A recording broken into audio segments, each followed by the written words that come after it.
Tema khotbah pada hari ini adalah roti hidup yang terambil dari Injil Yohanes pasal yang ke-6 ayat 25 hingga ayat yang ke-35.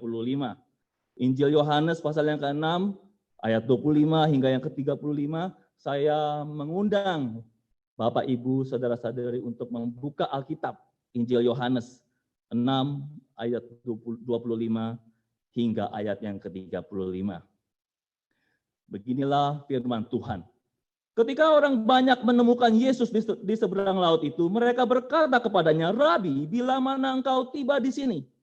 Yesus menjawab mereka, "Aku berkata kepadamu, sesungguhnya kamu mencari aku, bukan karena kamu telah melihat tanda-tanda, melainkan karena kamu telah makan roti itu dan kamu kenyang. Bekerjalah, bukan untuk makanan yang akan dapat binasa, melainkan untuk makanan yang bertahan sampai kepada hidup yang kekal, yang akan diberikan Anak Manusia kepadamu, sebab dialah yang disahkan oleh Bapa Allah dengan meterainya." Lalu kata mereka kepadanya, "Apakah yang harus kami perbuat supaya kami mengerjakan pekerjaan yang dikehendaki Allah?" Jawab Yesus kepada mereka, "Inilah pekerjaan yang dikehendaki Allah, yaitu hendaklah kamu percaya kepada Dia yang telah diutus Allah." Maka kata mereka kepadanya, "Tanda apakah yang engkau perbuat supaya kami dapat melihatnya dan percaya kepadamu? Pekerjaan apakah yang engkau lakukan? Nenek moyang kami telah makan mana di padang gurun, seperti ada tertulis, mereka diberinya makan roti dari surga." Maka kata Yesus kepada mereka, "Aku berkata kepadamu, sesungguhnya bukan Musa yang memberikan kamu roti dari surga, melainkan Bapa-Ku yang memberikan kamu roti yang benar dari sorga. Karena roti yang dari Allah ialah roti yang turun dari sorga dan yang memberi hidup kepada dunia." Maka kata mereka kepadanya, "Tuhan, berikanlah kami roti itu senantiasa." Kata Yesus kepada mereka, "Akulah roti hidup. Barang siapa datang kepadaku, ia tidak akan lapar lagi. Barang siapa percaya kepadaku, ia tidak akan haus lagi." Demikianlah firman Tuhan.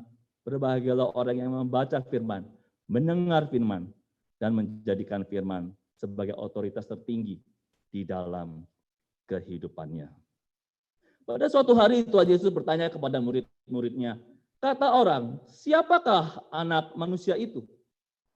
Lalu murid-murid menjawab, ada yang mengatakan Yohanes Pembaptis, ada yang mengatakan Elia, bahkan ada yang mengatakan Yeremia, dan satu daripada para nabi tersebut.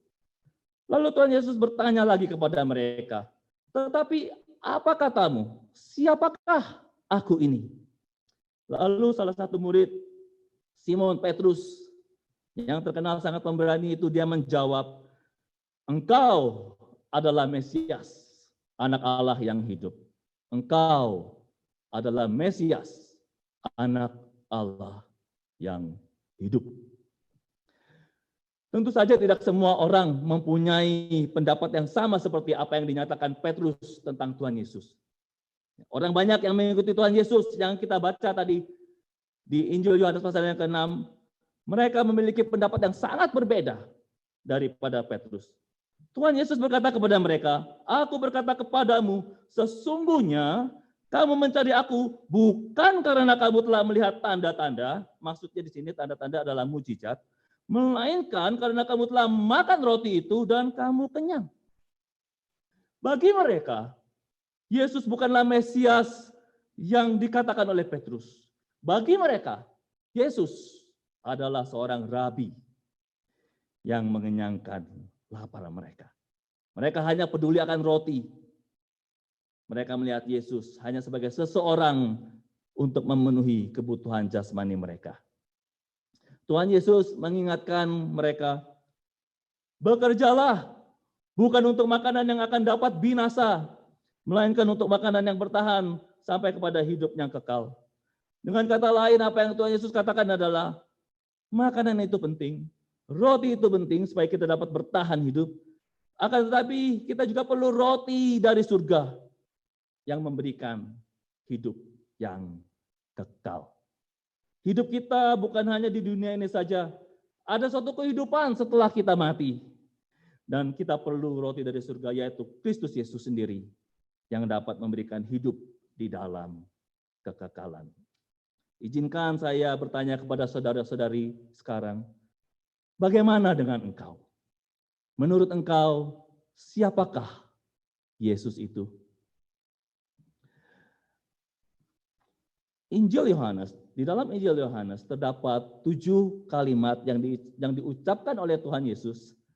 Dan 7 kalimat ini masing-masing diawali dengan pernyataan, akulah, akulah. 7 kalimat tersebut adalah, akulah roti hidup, akulah terang dunia, akulah pintu, akulah gembala yang baik, akulah kebangkitan dan hidup, akulah jalan dan kebenaran dan hidup. Dan yang ketujuh, akulah pokok anggur yang benar. Setiap pernyataan ini memberikan kita suatu pengertian tentang Tuhan Yesus yang adalah juru selamat dunia. Dan pada hari ini kita akan fokus kepada kalimat yang pertama, yaitu akulah roti hidup. Dan dari bagian Alkitab yang sudah kita baca, setidaknya ada 3 hal yang dapat kita pelajari. Yang pertama adalah Tuhan Yesus memberikan hidup yang kekal. Tuhan Yesus berkata, akulah roti hidup yang turun dari sorga. Jikalau seorang makan dari roti ini, ia akan hidup selama-lamanya. Hal yang kedua adalah kita sebagai orang Kristen, kita mengalami hidup kekal di dunia ini. Hidup kekal dalam tanda kutip di dunia ini. Walaupun kita masih hidup di dunia yang fana ini, ada aspek dari kehidupan surgawi yang dapat kita alami sekarang. Dan hal yang ketiga yang kita akan pelajari hari ini adalah caranya mendapatkan hidup yang kekal. Tuhan Yesus berkata, hendaklah kamu percaya kepada Dia yang telah diutus Allah. Mari kita mulai dengan yang pertama, Tuhan Yesus memberi hidup yang kekal.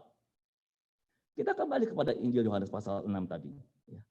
Kita akan melihat apa yang Tuhan Yesus katakan kepada orang-orang yang mengikutinya. Apa yang Tuhan Yesus katakan, mengungkapkan kepada kita tentang sesuatu tentang mereka. Tuhan Yesus berkata kepada mereka, aku berkata kepadamu, sesungguhnya kamu mencari aku bukan karena kamu telah melihat tanda-tanda, melainkan karena kamu telah makan roti itu dan kamu menjadi kenyang. Dari perkataan Tuhan Yesus ini jelas kita bisa mengerti bahwa Tuhan Yesus sedang menegur mereka. Tuhan Yesus sedang menegur orang-orang yang mengikuti Dia, yang mencari Dia itu.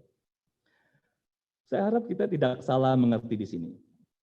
Adalah wajar bagi manusia dan juga bagi semua makhluk hidup untuk makan. Ya, bagaimanapun juga kita perlu makan supaya kita dapat bertahan hidup. Tuhan Yesus sendiri peduli akan kebutuhan jasmani kita. Dia menunjukkan kepedulian itu, dia memberi makan kepada 5.000 orang. Ya, pada waktu dia melihat banyak orang, Alkitab mencatat, maka tergeraklah hatinya oleh belas kasihan kepada mereka, karena mereka seperti domba yang tidak mempunyai gembala. Setelah Tuhan Yesus mengajar banyak hal kepada mereka, dan tiba waktunya untuk makan malam, Tuhan Yesus tidak menyuruh mereka pulang. Tuhan Yesus menyediakan makanan bagi mereka. Dia mengambil 5 roti dan 2 ikan, dia mengucapkan berkat. Dan saya yakin Bapak, Ibu, saudara-saudari tahu bagaimana cerita ini selanjutnya. Mujizat yang Tuhan Yesus lakukan sebetulnya bukan hanya sekedar untuk memberi makan orang banyak. Mujizat itu mempunyai tujuan untuk menunjukkan bahwa Yesus adalah anak Allah yang hidup. Yesus berkuasa melakukan segala hal. Dia tidak dibatasi oleh hukum alam. Namun sayang, orang banyak itu salah mengerti. Mereka tidak melihat bahwa sebetulnya yang melakukan mujizat itu sebetulnya adalah anak Allah. Mereka hanya melihat roti. Hanya roti yang ada di dalam pikiran mereka. Mereka tidak peduli siapakah sebenarnya Yesus itu. Yang penting bagi mereka adalah, oh, ada seorang yang bernama Yesus dan orang ini sanggup mengenyangkan kelaparan mereka. Mereka tidak melihat Yesus sebagai Tuhan. Mereka tidak melihat Yesus sebagai juru selamat. Mereka melihat Yesus hanyalah sebagai seseorang yang melayani mereka, yang menyediakan apapun yang mereka inginkan. Hal yang sama terjadi sekarang ini. Banyak orang datang kepada Yesus karena mereka ingin mendapatkan jaminan dalam hal finansial. Mereka ingin selalu sehat, terhindar dari segala macam penyakit. Mereka ingin selalu bebas dari segala masalah. Mereka salah mengerti. They miss the point. Memang benar Tuhan Yesus dapat memberikan semua hal itu. Akan tetapi Yesus datang bukan hanya untuk sekedar memenuhi kebutuhan tubuh kita. Lebih dari itu, Dia datang untuk memenuhi kebutuhan jiwa kita. Dia datang memberikan hidup yang kekal. Pada suatu hari saya bertemu dengan seorang Kristen, dia mengatakan kepada saya, dia adalah seorang yang rajin ke gereja setiap hari Minggu, dan dia juga rajin melayani dengan setia. Lalu dia mengatakan kepada saya alasannya mengapa dia melakukan segala hal ini. Dan alasannya adalah, dia mau membuat Tuhan untuk memberkati dia dengan berlimpah-limpah. Orang ini juga salah mengerti. Dia tidak melayani Tuhan sebagai ucapan syukur atas anugerah yang diberikan. Dia melayani untuk mendapatkan sesuatu. Tidak semua orang yang datang ke gereja adalah pengikut Yesus yang setia. Pengikut Yesus yang sejati datang untuk menyembah Dia. Pengikut Yesus yang sejati datang di saat yang baik dan yang tidak baik. Mereka setia kepada Yesus walaupun harus membayar harga. Mari kita memeriksa motivasi kita sendiri. Mengapa kita mengikut Yesus? Tuhan Yesus datang sekali lagi bukan sekedar memenuhi kebutuhan jasmani, tetapi lebih dari itu, Dia datang untuk memenuhi kebutuhan rohani kita. Tuhan Yesus berkata kepada orang banyak tersebut, bekerjalah bukan untuk makanan yang akan dapat binasa, melainkan untuk makanan yang bertahan sampai kepada hidup yang kekal. Tuhan Yesus tidak mengatakan bahwa kita harus berhenti bekerja untuk memenuhi kebutuhan jasmani kita. Dan Alkitab tidak mengutuk orang-orang yang bekerja. Surat 2 Tesalonika 3 justru mengatakan jika seorang tidak mau bekerja, janganlah ia makan. Tuhan Yesus tidak anti kerja. Yang Dia katakan adalah ada hal yang lebih penting daripada roti. Kita seharusnya tidak hanya fokus kepada kebutuhan jasmani kita. Kita semua memiliki kebutuhan rohani. Akan tetapi kebutuhan rohani ini tidak dapat dipenuhi dengan segala hal apapun juga yang ada di dunia ini. Mengapa? Karena roh kita berasal dari Tuhan. Pengkhotbah 12 ayat 7 mengatakan, debu kembali menjadi tanah seperti semula, dan roh kembali kepada Allah yang mengaruniakannya. Tuhanlah yang memberikan roh kepada kita. Roh kita kekal dan hanya dapat dipuaskan dengan roti hidup yang daripada Allah sendiri. Banyak orang mencari hal-hal yang bersifat materi untuk memuaskan keinginan hati mereka. Mereka mencari hiburan, mereka mencari teman, mereka mencari pekerjaan, apapun di dunia ini yang dapat mereka raih, yang dapat mereka dapatkan. Namun hal-hal itu tidak dapat memuaskan kekosongan di hati mereka. Hanya Tuhan Yesus yang dapat memuaskan hati kita. Mazmur pasal 42 mengatakan, seperti rusa yang merindukan sungai yang berair, demikianlah jiwaku merindukan Engkau ya Allah. Jiwaku haus kepada Allah yang hidup. Bilakah aku boleh datang melihat Allah? Hanya Tuhan yang dapat memuaskan jiwa kita.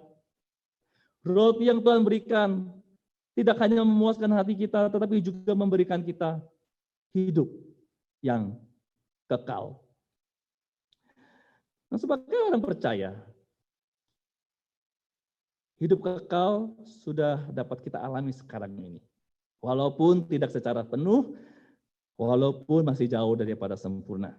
Mari kita masuk kepada poin yang kedua, mengalami hidup kekal di dunia. Ketika kita berbicara tentang hidup kekal, biasanya kita berbicara tentang kehidupan setelah kematian. Kehidupan di surga, suatu kehidupan yang tanpa penderitaan, kehidupan yang penuh sukacita, kehidupan yang penuh damai. Akan tetapi setelah kita percaya, kita menerima hidup kekal, kita tetap tinggal di dalam dunia ini. Kita tinggal di dunia yang penuh dosa dengan segala masalah yang ada, penderitaan, air mata, konflik, dan lain-lain. Namun demikian, firman Tuhan memberikan kita satu pengertian bahwa kita dapat mengalami berkat surgawi pada saat kita masih hidup di dunia ini. Kita masih dapat mengalami sedikit, sekelumit dari apa itu kehidupan surgawi. Kehidupan yang saya katakan agak mirip dengan kehidupan di surga, walaupun tidak sama tentu saja. Ya, seakan-akan Tuhan mengizinkan kita untuk mencicipi sedikit kehidupan surgawi itu. Mari kita lihat apa yang Alkitab ajarkan kepada kita tentang penderitaan, sukacita, dan damai. Penderitaan, sukacita, dan damai. 3 hal yang merupakan bagian daripada kehidupan kekristenan kita di dunia ini. Tuhan Yesus berkata, "Akulah roti hidup. Barang siapa datang kepadaku, ia tidak akan lapar lagi. Barang siapa percaya kepadaku, ia tidak akan haus lagi." Roti dikenal sebagai makanan pokok di dalam masa Alkitab, di dalam zaman Alkitab. Jadi orang-orang pada zaman itu mereka mengerti betapa pentingnya roti. Roti sangat mereka butuhkan supaya mereka dapat bertahan hidup. Bread was necessary for life. Tuhan Yesus menggunakan metafor roti. Dia mau mengajarkan kepada kita bahwa Dialah yang kita perlukan kalau kita mau hidup. Ketika kita makan roti, kita mendapatkan energi. Kita menggunakan energi untuk bekerja, untuk menyelesaikan hal-hal yang harus kita lakukan. Roti bukan hanya membuat kita dapat bekerja, roti juga memberikan kita kekuatan. Tubuh kita kuat untuk menghadapi cuaca yang dingin, cuaca yang buruk, supaya kita tidak sakit. Demikian juga Tuhan Yesus yang adalah roti hidup. Dia adalah sumber kekuatan kita. Dia memberikan kekuatan kepada kita untuk menghadapi kehidupan kita sehari-hari. Dia yang memberikan kekuatan kepada kita untuk melewati cuaca buruk di dalam kehidupan kita. Rasul Paulus di dalam suratnya kepada jemaat di Filipi mengatakan, "Segala perkara dapat kutanggung di dalam Dia yang memberikan kekuatan kepadaku. I can do all things through Him who strengthens me." Ketika Paulus menulis surat ini, dia tidak sedang berada di puncak kehidupannya. Dia tidak sedang berbicara tentang kesuksesan besar di dalam pelayanannya. Paulus sedang berada di penjara. Dia sedang berada di titik yang paling bawah, yang amat rendah di dalam kehidupannya. Pada saat itu dia bahkan tidak tahu apakah dia akan dibebaskan ataukah dia akan dihukum mati. Namun demikian, Paulus terus bertahan. Dan dia dapat bertahan karena Kristus memberikan kekuatan kepadanya. Hidup ini penuh dengan pasang dan surut. Tetapi kalau Tuhan Yesus menjadi sumber kekuatan kita, maka kita dapat bertahan di masa-masa yang gelap. Kehidupan di dunia ini tentu saja tidak seperti kehidupan di surga. Kehidupan di dunia ini bukannya tanpa penderitaan, namun Tuhan Yesus memberi kita kekuatan untuk dapat menanggung segala penderitaan kita. Lalu bagaimana dengan aspek yang kedua, yaitu sukacita? sukacita di dalam hidup ini. Mazmur 32 ayat yang pertama mengatakan, berbahagialah orang yang diampuni pelanggarannya, yang dosanya ditutupi.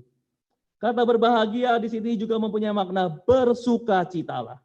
Kalau kita membaca Alkitab versi New Living Translation, maka Mazmur 32 ayat yang pertama mengatakan, oh, what joy for those whose disobedience is forgiven, whose sin is put out of sight.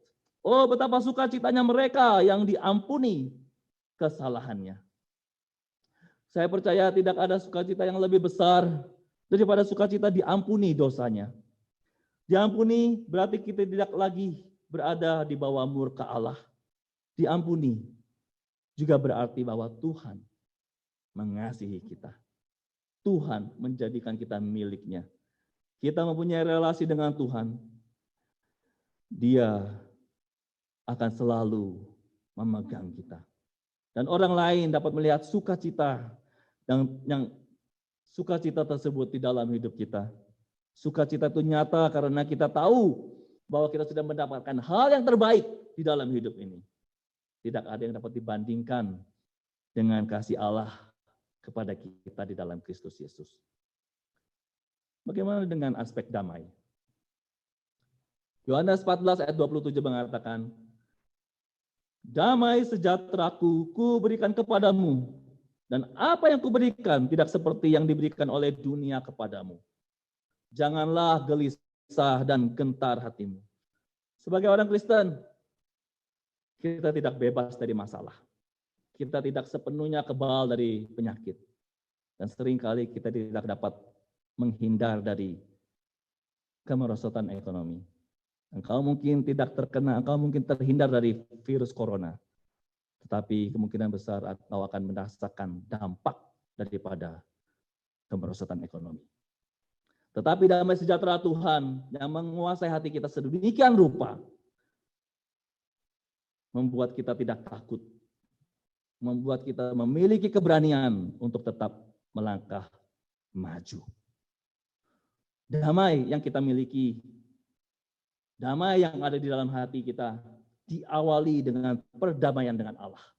Karena kita didamaikan dengan Allah, maka kita memiliki relasi yang benar dengan Allah. Kita menjadi milik Tuhan dan hidupmu ada di tangan Tuhan. Tuhan yang memegang hari esokmu, engkau dapat percaya sepenuhnya kepada Dia. Dalam keadaan apapun, yakinlah Tuhan ada bersama dengan engkau. Jadi meskipun kita masih hidup di dunia ini, kita dapat melihat sekilas seperti apa kehidupan yang tidak ada penderitaan, kehidupan yang sukacita, kehidupan yang damai. Tidak ada penderitaan bukan berarti secara literal kita tidak mengalami penderitaan, tapi Tuhan memberikan kekuatan supaya kita dapat menanggung penderitaan itu. Lalu apa yang kita harus lakukan untuk mendapatkan roti hidup itu? Tuhan Yesus mengatakan kepada orang banyak itu, Akulah roti hidup. Barang siapa datang, ia tidak akan lapar lagi. Barang siapa percaya kepadaku, ia tidak akan haus lagi. Barang siapa datang kepada Tuhan Yesus, ia tidak akan lapar lagi. Barang siapa percaya kepada Kristus, ia tidak akan haus lagi. Jika engkau ingin memiliki hidup kekal, engkau perlu datang kepada Tuhan Yesus. Jika engkau lapar, engkau harus makan roti. Engkau akan tetap lapar jika engkau membiarkan roti itu tetap di atas meja. Tuhan Yesus berkata kepada orang banyak, bekerjalah bukan untuk makanan yang akan dapat binasa, melainkan untuk makanan yang bertahan sampai kepada hidup yang kekal, yang akan diberikan Anak Manusia kepadamu. Tetapi sayang mereka tidak mengerti. Mereka bertanya kepada Tuhan, Tuhan, pekerjaan apakah yang dikehendaki? Pertanyaan yang sebetulnya adalah merupakan satu pertanyaan yang amat baik. Sebuah pertanyaan yang dapat memimpin seseorang kepada keselamatan yang daripada Tuhan. Tetapi pada saat yang bersamaan, pertanyaan tersebut menunjukkan kepada kita bahwa manusia mengira mereka dapat mendapatkan segala sesuatu dengan kekuatan mereka sendiri. Menunjukkan kepada kita bahwa manusia merasa bahwa mereka cukup baik untuk mendapatkan keselamatan. Namun Alkitab dengan tegas menekankan, tidak ada yang benar, seorang pun tidak. Tidak ada yang berbuat baik, seorang pun tidak.